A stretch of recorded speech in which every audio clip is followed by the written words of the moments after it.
We've given this thing not one, not two, but 3 Edmunds Top Rated awards, but today, it might lose. This is the Kia EV9, one of our favorite electric 3-row SUVs, and it's racked up win after win, including an Edmunds Top Rated Best of the Best award that we give to the best vehicle of each year. We also owned one for a year for our year-long road test fleet, and we loved every single second of it. Now, Hyundai and Kia, they're actually owned by the same parent company in Korea. So this brand spanking new Hyundai Ioniq 9 has a lot in common with the EV9. However, Hyundai has had a few extra years to work out the kinks, and you gotta check out what they came up with. You know the drill by now. We're going to go over these interiors, talk tech, tell you how they drive, and measure cargo space. And of course, we'll tell you how each of them did on the world famous Edmunds EV range test. This should be a good one because we've got 2 great family vehicles on hand today. Are you ready? We're Edmunds, and we test hundreds of cars each year on the road and at our private track, so you get the most trusted reviews. If you want to know which car, truck, or SUV is the best, then stick with us. Just in case you forgot, these front seats are particularly comfortable for a couple of reasons, the main one being these fantastic headrests. Still not over these things. I know we've talked about these things in 3 straight videos now, but how could you not? These mesh-covered head hammocks have impeccable airflow and great support, and they're our gateway to talking about the EV9's interior, which has fantastic design and quality materials to match. The EV9 was an innovator, a design icon, and a fantastic addition to our 1-year road test fleet of 20 or so vehicles when it came out in late 2023. And fast forward a few years later, and it's held up incredibly well. Now, up here between the front passengers, you get 2 pretty large cup holders, and if you don't need to use them, they'll even fold away so you get a nicely sized storage bin. Now, down here in front, another storage bin that's kind of hard to access when you're driving, but it's actually a great place to put a small bag or a purse.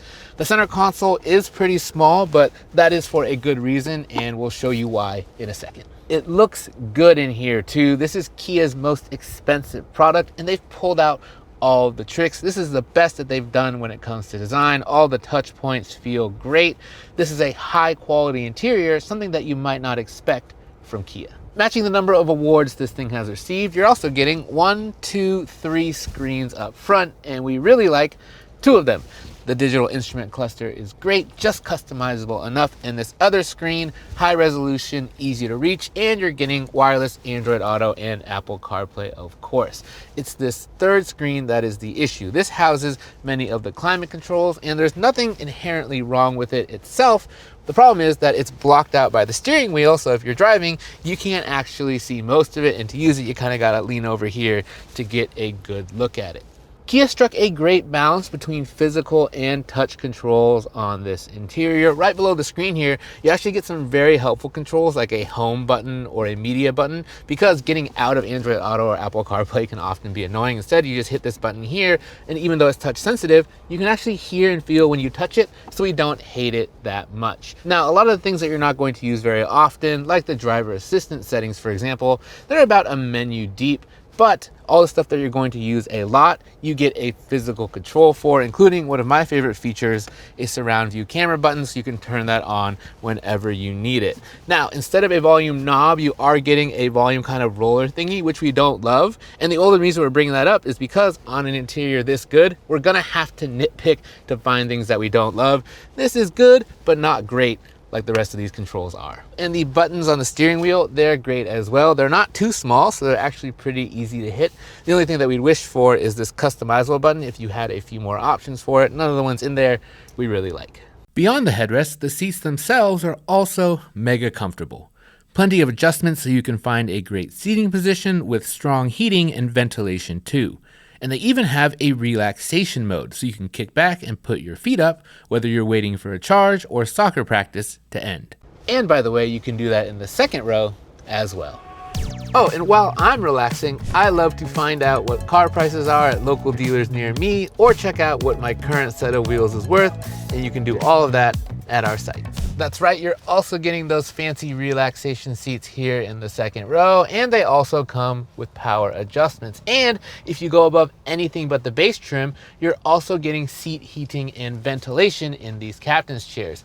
These chairs are better equipped than the front seats in many, many other vehicles, and that is awesome. And as you can also tell, plenty of legroom and headroom and forward and back adjustments, so you can give some legroom to your friends in the third row as well. Now, these headrests, super comfortable. I still think the meshy ones are better, but these are almost as good because you can reach up and tug them forward like this, like you would on an airplane, and that makes this even better to nap in. And remember that very small center console? Well, that's because the underneath space is taken up by this. It's a pretty large storage bin for second row passengers, and it even comes with this nice rubberized surface that you can use as a table, and you've got plenty of space down here for all of your favorite snacks. And if you plan on putting little ones here in the second or third rows, good news, there are easily accessible lower and upper latch anchors on every seat, and plenty of room here to fit even a rear-facing car seat, though in the third row, you might have a bit more trouble negotiating a seat back there. Speaking of getting in the third row, that's also super easy. You've got a button that you can press right on top here, or even one you can press down low, and the seat will move forward out of the way. And we really like this because even little kids can operate it without any trouble. Now, would I rather be sitting in the second row? Probably, but things are still pretty great back here. I've got an air vent, I've got cup holders, I've got USB charging ports on both sides. And when we owned one of these, we packed it full of 6 adults pretty frequently with few complaints. As far as third rows go, this is pretty great. Behind the third row, you get just over 20 cubic feet of cargo space, but as you can see, that was just enough for us to fit 2 of our bags. The third one, it's gonna have to get strapped down on the roof, and that's sort of the problem with these mid-size 3-row SUVs. If you're gonna fill them with people, there's not a ton of space for cargo. Now, where the EV9 does have a slight advantage over the Ioniq 9 is on underfloor storage. You can actually fit the cargo cover down here so you can bring it with you instead of having to leave it behind in the garage. And you're also getting a household outlet back here. So there are some features, but this third row is manual folding, not powered. Although the second row, you can just hit buttons and those seats will fall down for you. Now, both of these vehicles also have trunks, but they're not really big enough to be useful. They're good for storing charging cables or something like that, but not much else. Now, there is one thing about this cargo area that I don't really like, and they have this sort of carpeted covering that they Velcro onto the back of the third row and onto the floor here, but it gets all bunched up when these seats are up and looks very unsightly. It's the kind of thing that I would just rip out. Range and charging are both good here in the EV9, but what we want to talk to you about right now is how it drives. And in a word, it's excellent. Here in the GT line, you've got plenty of power for accelerating uphill, passing and merging, even if the thing is full of people and all of their stuff. The only thing to watch out for is if you go for one of these single motor versions of the EV9, it's definitely going to feel taxed because this is a lot of vehicle to move for a single motor. But personally, my favorite part is its suspension tuning. It toes the line between comfort and agility pretty much perfectly. There's enough compliance so that bumps in the road won't upset the cabin and the ride stays comfortable in day-to-day driving, but it's taut enough to feel athletic, and for a big vehicle, the EV9 hides its weight really well. And as a bonus, at our test track, we noticed that the EV9 is very stable under hard braking, and it's also got a one-pedal driving mode that's very easy to modulate and still drive the vehicle smoothly.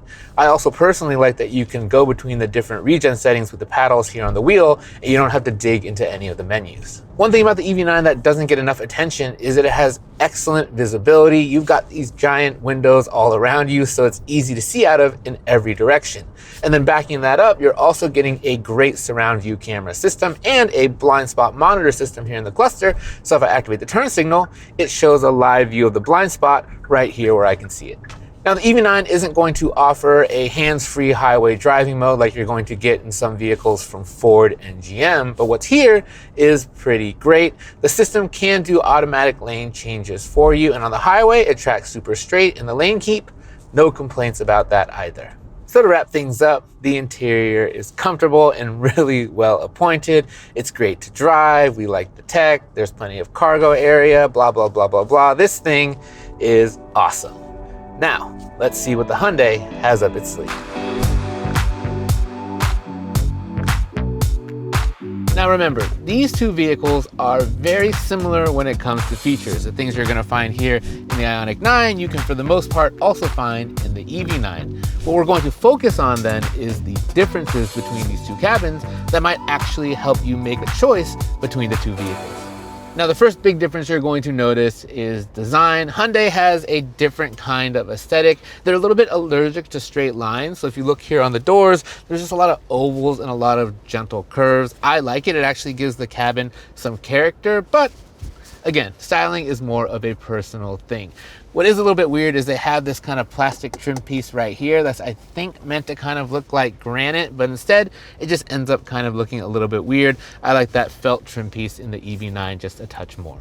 These seats are very similar to the ones you're getting also in the Kia. Same relaxation features where you can kind of lean it back and the footrest comes up. Well, they are missing those mesh headrests, but these things, they're still pretty and cushy and comfortable, so not too many complaints there. What is a bit weird, and this is also true of the Kia, is that there is no separate bottom adjustment. So if you want the seat to angle up, it actually moves the whole seat, so you have to do this and then this to get it sort of situated in the way that you want.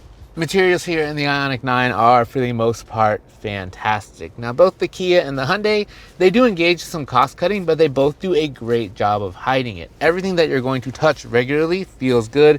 These knobs are rubberized, for example, so they're really easy to grip.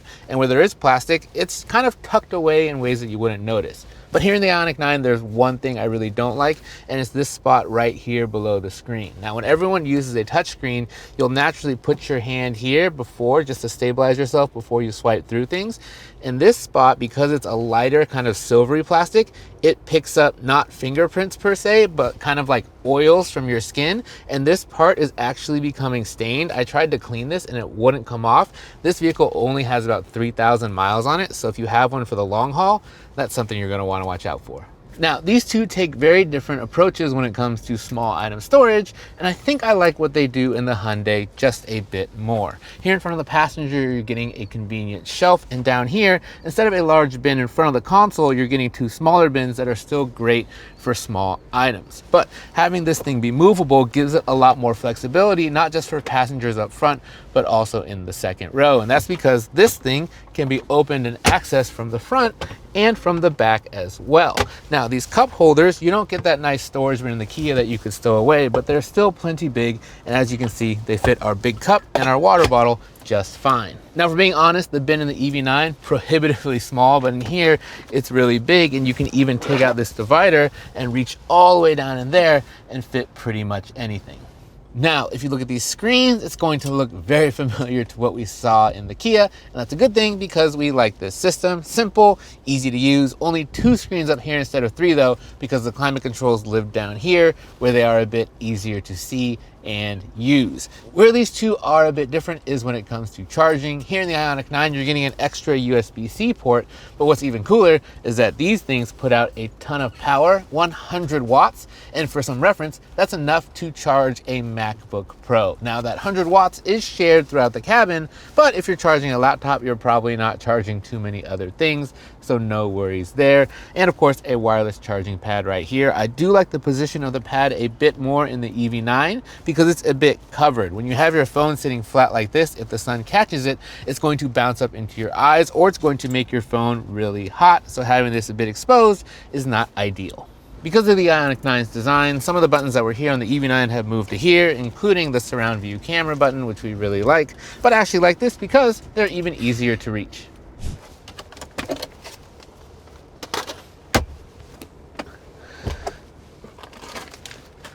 With this console slid into its far back position, storage for second row passengers is fantastic. We've returned the bin to its normal position to talk about the second row, and just like in the EV9, these seats are absolutely fantastic. They got the footrest too, they got great headrests, all that stuff. The Ioniq 9, even though it's on the same platform as the EV9, its wheelbase is a couple inches longer, and that does help its cabin to feel a bit more spacious. And I would say that the door openings here in the second row, they feel even a bit larger as well, so it's a touch easier to fit in a car seat. And again, easy access to both the lower and upper latch anchors. And not to sound like a broken record, just like the EV9, heated and ventilated second row seats, air vents in the ceiling, USB ports easy to access there. Really, there's nothing more you can ask for out of a second row. There's one other feature that we have to mention because it shows just how much attention Hyundai and Kia pay to these interiors. Now this armrest, and the EV9 does this as well, you'll hear as I bring it up, it clicks, and each of these clicks is a different position. So whether you're comfortable here or comfortable here, you can find the perfect way to sit here in the second row. There's actually 15 different armrest positions. That is wild. Here in the third row, the Hyundai, you're also getting 2 USB-C charging ports and cup holders, but there are a few key differences. The first one, that added wheelbase length does give you a touch more legroom, I think, and even though this thing has a sloping roofline, headroom is still great. But the biggest difference is that this is a power reclining third row, so if I want to go back, I just hit this button, and if I want to go forward, I just hit the other one until I'm comfortable. And the other difference is if you look up, instead of having a split sunroof, this one has a single panoramic sunroof, and I think I like the approach here in the Ioniq 9 just a bit more. Now, on paper, the Ioniq 9 has 2 extra cubic feet of cargo space behind its third row. However, because the cargo area is deeper, we were able to fit all 3 of our bags easily, and that gives the Ioniq 9 functionally more space. Now back here, you're also gonna get a household outlet, but as an added bonus, since all 3 rows are powered, you can lower the second and third rows at just the touch of a button. And if you're sitting in the driver's seat, you can even do that same thing through the screen. This just makes this cargo area a bit more flexible and gives an advantage to the Ioniq 9. I know we've already given you a lot of information on these 2 vehicles, but if you want even more or on any other new car, truck, or SUV on the road today, head over to Edmunds where you can check out our full ratings and reviews.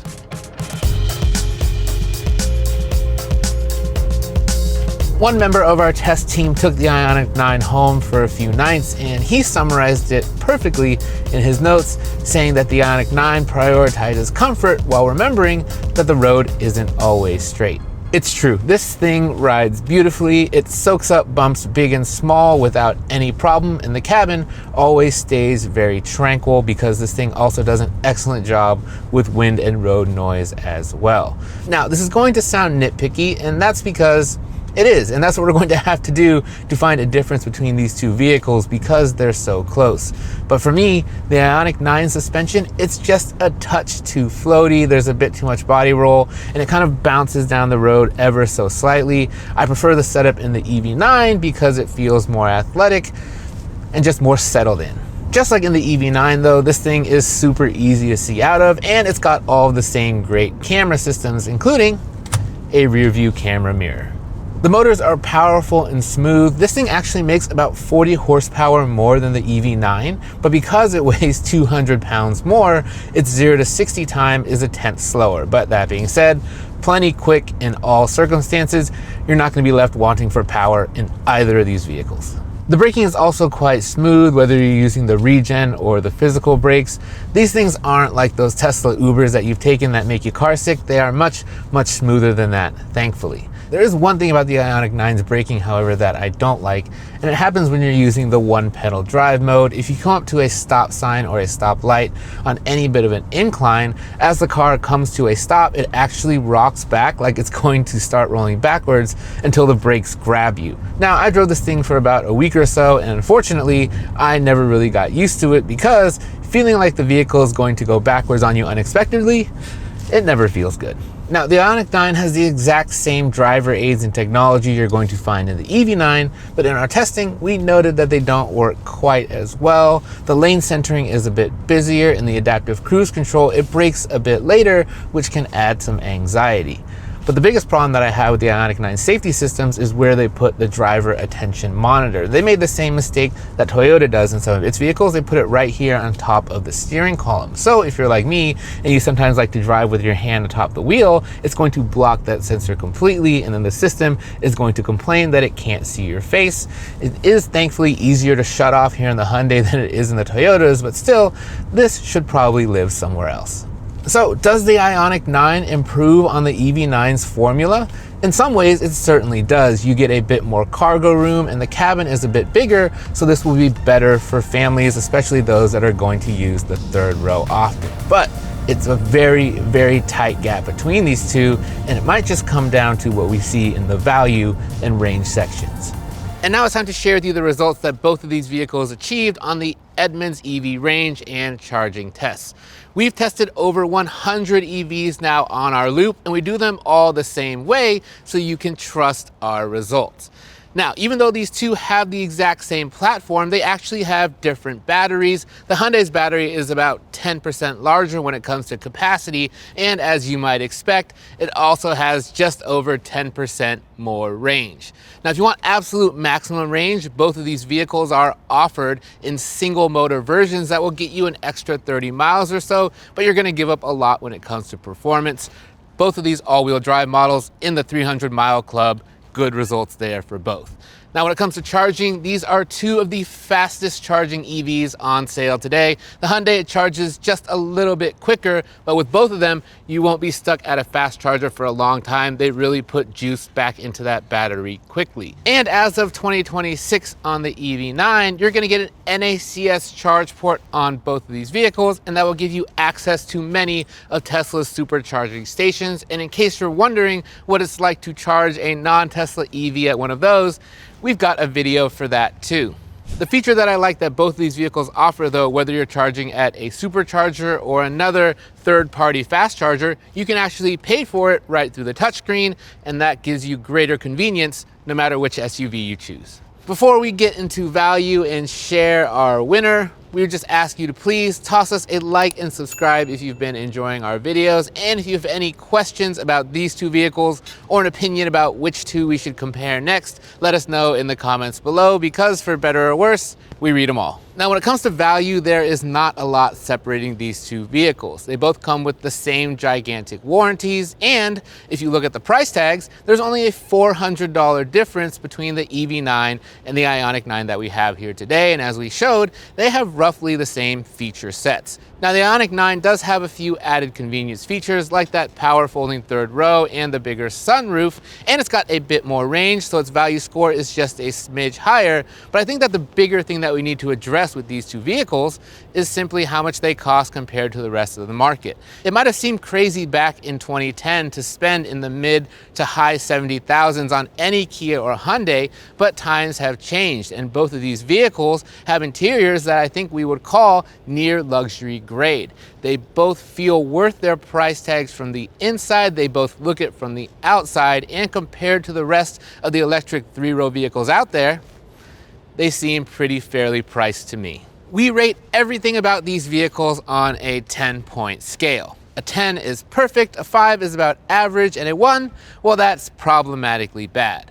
So after a couple weeks of driving, note-taking, testing, and critiquing these two vehicles, as you can see, they are both pretty much powerhouses across the board. They put up some of the best ratings numbers that we've seen in our system. There are a few gaps though. The Kia takes the edge when it comes to driving, while the Ioniq 9 wins on range, value, and comfort. As you might expect between these two, it is a very, very close race, and in the end, the Hyundai just barely ekes out a win by only a 1/10 of a point. While it's a close win for the Hyundai, it's hard to call either of these vehicles a loser. That's how good they both are. If you're going to use the third row often, then yes, you probably want to go with the Ioniq 9 and its slight bit of extra cargo room, but otherwise, just pick the one that fits your style better and don't look back. You'll be happy either way, we promise. Lots more videos coming soon, so please stick around. Thanks for watching.